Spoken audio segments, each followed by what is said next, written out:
Mister Mansukh, उम्र 60 साल। वैसे तो इनकी उम्र है राम नाम जपने की, पर मनसुख दिन रात अलग अलग लड़कियों का नाम जपते रहते हैं।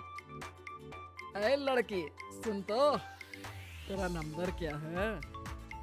अंकल, अभी तो आपका नंबर है, अर्थी बुक कर लो अपने लिए। अरे अभी तो मैं जवान हूँ लड़की, सफेद बालों पे मत जा। मनसुख राम को लड़कियां छेड़ने की गलत आदत थी।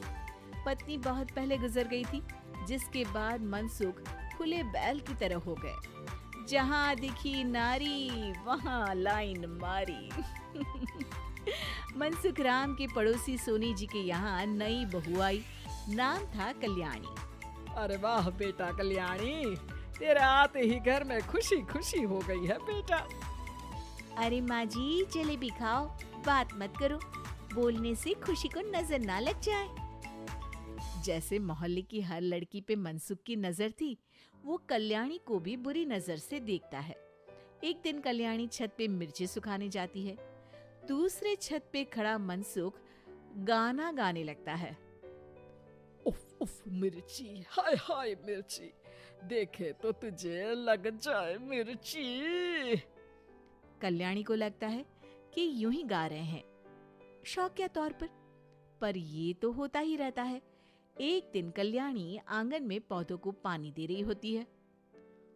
फूल हूँ गुलाब का, चमेली का न समझना, आशिक हूँ मैं आपका, सहेली का न समझना। कल्याणी को ये बात बहुत अजीब लगती है, क्योंकि शायरी बोलते वक्त मनसुख उसी की तरफ देख रहा था। वो अंदर जाती है और अपनी सास को कहती है, ये जो हमारे पड़ोसी हैं। अरे दूर रहना उससे। हाँ, दूरी रहूंगी, पर ये थोड़े अजीब नहीं है? अरे अजीब, आवारा, ठरकी, पता नहीं क्या क्या आदमी है वो। हर लड़की पर नजर डालता है वो।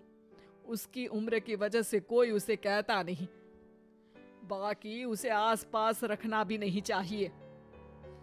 अरे पर ऐसे थोड़ी ना चलेगा, FIR करवा देनी चाहिए। हवालात में हवा और लात खाएंगी तो समझ जाएंगे। अरे यही तो दिक्कत है ना समाज की। जिसके साथ दिक्कत होती है उसको भी समाज गुनहगार समझता है। लड़की अगर बोल दे कि फलाने ने मुझे छेड़ा है, तो कुछ लोग तो ये कहने लगते हैं कि लड़की की भी रजामंदी होगी ही। ये तो है, पर कुछ तो करना ही पड़ेगा। नहीं बेटा, कुछ मत कर। जबरदस्ती हम किसी से लड़ेंगे नहीं। हमारा परिवार इज्जतदार परिवार है। कीचड़ में जाएंगे तो हम भी तो गंदे हो जाएंगे ना। लेकिन सासू माँ, कीचड़ में जाए बिना गंदगी कैसे साफ होगी? अरे बेटा, मैं तो यही कहूंगी कि तू नई बहू है, अपना रुतबा बना बाकी औरतों में। अपनी समझदारी से, अपने काम से इन चक्करों में मत पड़ बेटा। बहू सास की बात ना चाहते हुए भी मान लेती है। और कई ऐसे मौके आते हैं जब मनसुख बहू पर उल्टे कमेंट्स करता है। जैसे एक दिन जब बहू छत पर सफाई कर रही होती है, तो मनसुख छत पे आकर गाना गाने लगता है। तेरा ध्यान किधर है, तेरा हीरो इधर है, तेरा हीरो इधर है। मेरा ध्यान तो आपकी हरकतों पे ही है, थोड़ा आप भी ध्यान दो कि क्या कर रहे हो आप। अरे बहुत तीखी हो और मुझे मिर्ची पसंद भी है।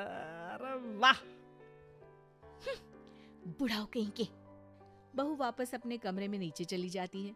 वो किसी को बताती नहीं है कि आज मनसुख ने उसे क्या कहा, ताकि घर में टेंशन ना हो।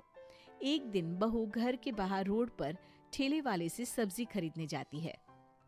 भैया, प्याज के भाव कम करो ना, बिना प्याज काटे ही रुला दोगे वरना। तभी बहू की नजर मनसुख पर पड़ती है, जो वहां से गुजर रही एक लड़की को देखकर कहता है, शीशी भरी गुलाब की पत्थर पे फोड़ दूं, तेरे लिए तो जाने मन जीना भी छोड़ दूं। लड़की सहम जाती है। उसकी उम्र शायद 18-19 साल की रही होगी। बहू ने जब ये देखा कि मनसुख ने इतनी छोटी उम्र की लड़की को तंग किया है, तो वो घर में जाके अपने पति से कहती है, तुम्हारा पड़ोसी मनसुख। अरे बहुत नीच आदमी है। अरे कुछ करते क्यों नहीं उसका? अरे मैं क्या करूं? पड़ोस में गंदगी है, हटानी तो पड़ेगी ना। मेरा साथ दोगे? दूंगा, लेकिन करना क्या है? हम फंसेंगे तो नहीं ना? डरो मत, अच्छे काम करने से डरना नहीं चाहिए। उस दिन कल्याणी अच्छे से तैयार होती है और मनसुख के घर जाती है। अरे वाह, आज तो घर में चांद उतर आया है। आपकी शायरी, आपके गाने मुझे यहाँ खींच लाए। शाम को मेरे पति और सास घर पर नहीं रहेंगे। आप मेरे घर आ सकते हैं चाय पीने। अरे जरूर जरूर, मुझे पता था तुम समझदार हो, पर इतनी जल्द मुझे पसंद करने लगोगी ये नहीं सोचा था। चाय पे इंतजार रहेगा। मनसुख शाम को कल्याणी के घर चला जाता है। आप बेडरूम में बैठिए, वहाँ चाय पियेंगे। अरे वाह, बेडरूम में चाय। मनसुख हंसता हुआ बेडरूम में जाता है और वहाँ का नजारा देख के घबरा जाता है। वहाँ पर मोहल्ले की वो सारी लड़कियां खड़ी हैं जिनको आज तक मनसुख ने छेड़ा था। कल्याणी भी बेडरूम में जाके दरवाजा अंदर से बंद कर लेती है। अब बेडरूम से सिर्फ डम डम डिशुम डिशुम की आवाज आती है और बीच बीच में मनसुख की चीखें भी सुनाई देती हैं। अरे माफ कर दो बिटिया। अरे नहीं नहीं नहीं, अरे डंडे से नहीं, अरे लग जाएगी। बेडरूम का दरवाजा खुलता है और मनसुख की हालत एक लुटे फटे कौवे जैसी हो जाती है। किए की सजा तो मिलनी ही थी आपको, लेकिन आपकी और आपसे ज्यादा हमारी इज्जत का भी ख्याल रखना था। इसलिए इस बार शांति से धर धर के धर ना किया हमने आपकी। अगर जरूरत पड़ी तो बाहर जुलूस भी निकाल सकते हैं।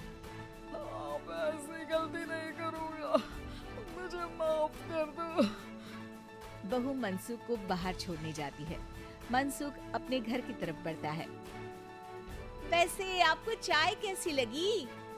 मनसुख अपने दुखते गाल पे हाथ रख के कहता है।